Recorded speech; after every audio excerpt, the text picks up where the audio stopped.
یہ ہمیں اپنے مالکان کے خلاف ٹھوس ثبوت دیتے ہیں۔ یہ عموماً پرانے اور اعتباری ملازمین ہوتے ہیں۔ مالکان ان کو مخلص سمجھتے ہیں، لیکن یہ اندر سے مالکان کے خلاف ہوتے ہیں۔ ان کے سینوں میں کینہ اور حسد اور بغض بھرا ہوتا ہے۔ چنانچہ یہ ہمیں مالکان کے خلاف وہ ثبوت بھی دے دیتے ہیں جو مالکان کے پاس بھی نہیں ہوتے۔ وہ خاموش ہو گیا۔ میں نے پوچھا، یہ ملازمین کس کیٹیگری کے ہوتے ہیں؟ وہ بولا، یہ لوگ 2 کیٹیگری کے ہوتے ہیں۔ پہلی کیٹیگری سیلف میڈ لوگوں کے ملازمین پر مشتمل ہوتی ہے۔ یہ لوگ ملازمین کے سامنے ترقی کرتے ہیں۔ ملازمین 20-30 ہزار روپے کے ملازم رہ جاتے ہیں، جبکہ مالک کروڑوں روپے میں پہنچ جاتے ہیں۔ چنانچہ یہ لوگ مالکان کے حاسد بن جاتے ہیں۔ اور دوسری کیٹیگری میں وہ لوگ شامل ہوتے ہیں جن پر مالکان دوسرے ملازمین کو فوقیت دیتے ہیں۔ مثلا مالکان نے نئے ملازمین کو پروموٹ کر دیا اور یہ نئے ملازمین کو پرانوں کے مقابلے میں زیادہ تنخواہ اور مراعات دینے لگے تو پرانے ملازمین اندر سے زخمی ہو جاتے ہیں اور یہ مالکان کے خلاف مخبر بن جاتے ہیں۔ میں نے اس سے پوچھا، آپ نے اپنی نوکری کے دوران مخبری کا سب سے افسوسناک واقعہ کیا دیکھا؟ وہ رکا، مسکرایا اور بولا، بے شک واقعات ہیں، لیکن مجھے ایک واقعہ نہیں بھولتا۔ کراچی میں ایک بزرگ خاتون نے اپنے اکلوتے بیٹے کے خلاف مخبری کر دی۔ والدہ سے اپنی بہو کی آسائش ہضم نہیں ہوتی تھی، چنانچہ اس نے بیٹے کی مخبری کی۔ ہم نے گودام پر چھاپا مارا اور بیٹا 3 دن میں سڑک پر آ گیا۔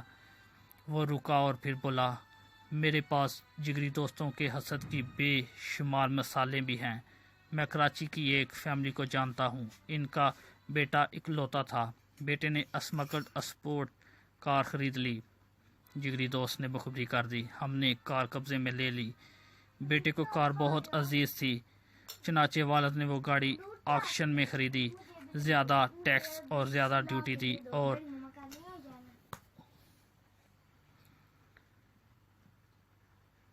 جگری دوست کو دوست کی یہ خوشی بھی نہ بھائی۔ اس نے گاڑی ادار لی اور بریک آئل کے چیمبر میں چھوٹا سا سوراخ کرا دیا۔ گاڑی کا مالک گاڑی چلا رہا تھا۔ گاڑی اسے بریک آئل کے بارے میں وارننگ دیتی رہی، لیکن دوست اسے حوصلہ دیتا تھا، تم فکر نہ کرو، بریک آئل پورا ہے۔ گاڑی کا سافٹ ویئر خراب ہو گیا ہے۔ گاڑی اپنے دوست کی ہر بات پر یقین کرتا۔ لڑکا اپنے دوست کی ہر بات پر یقین کرتا تھا، چنانچہ وہ گاڑی چلاتا رہا۔ وہ ایک دن گاڑی لے کر نکلا، ہائی وے پر آیا، گاڑی کے بریک فیل ہوئے اور گاڑی آئل ٹینکر سے ٹکرا گئی۔ لڑکا ایٹ دی اسپاٹ مر گیا۔ باپ نے تحقیقات کرائیں تو کہانی کھل کر سامنے آ گئی، لیکن اب کیا ہو سکتا تھا، جانے والا جا چکا تھا۔ میں افسوس سے سنتا رہا۔ میرے دوست نے بتایا، آپ کو شاید یہ جان کر بہت حیرانگی ہوگی، آصف علی زرداری اور میاں نواز شریف کے خلاف مخبری بھی ان کے قریبی دوستوں نے کی تھی۔ یہ دوست آج بھی ان کے ساتھ نظر آتے ہیں، لیکن یہ لوگ اپنی آستینوں میں چھپے ان سانپوں کے وجود تک سے واقف نہیں ہیں۔ یہ انہیں اپنے مخلص دوست، اپنے وفادار ساتھی سمجھ رہے ہیں، جبکہ ان کی جڑیں کاٹ رہے ہیں۔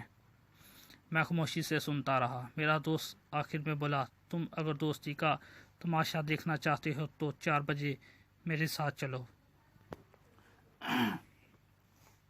ہم تمہارے سامنے وہ گاڑی پکڑیں گے اور پھر تم اپنی آنکھوں سے دیکھنا حاسد دوستوں کو کس طرح ذلیل کراتے ہیں۔ میں نے حامی بھر لی۔ میں 4 بجے تک اس کے پاس بیٹھا رہا۔ چھاپا مارنے کے لیے اسکواڈ تیار ہوا۔ 3:45 بجے مخبر نے اطلاع دی، میں ٹارگیٹ کے گھر پہنچ گیا ہوں۔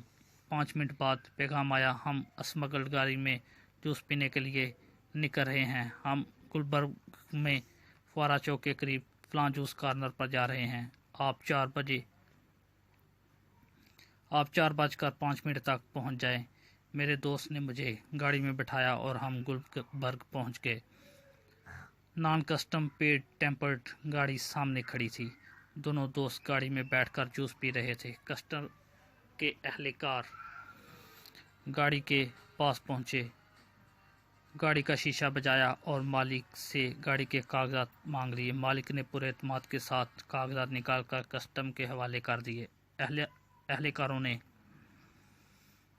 کاغذات دیکھے، بونٹ کھلوایا اور گاڑی کا انجن اور چیسز نمبر چیک کرنے کے لیے گاڑی ظاہر ہے ٹیمپرڈ تھی۔ کسٹم حکام نے گاڑی قبضے میں لے لی۔ مالک کا دوست گاڑی سے اترا اور پلان کے مطابق کسٹم حکام کے گلے پڑ گیا۔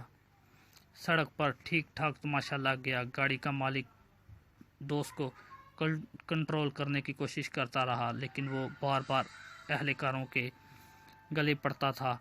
میں اور میرا دوست گاڑی میں بیٹھ کر یہ منظر دیکھتے رہے۔ مخبر نے ایک آدھ بار لڑتے لڑتے میرے دوست کو آنکھ بھی ماری۔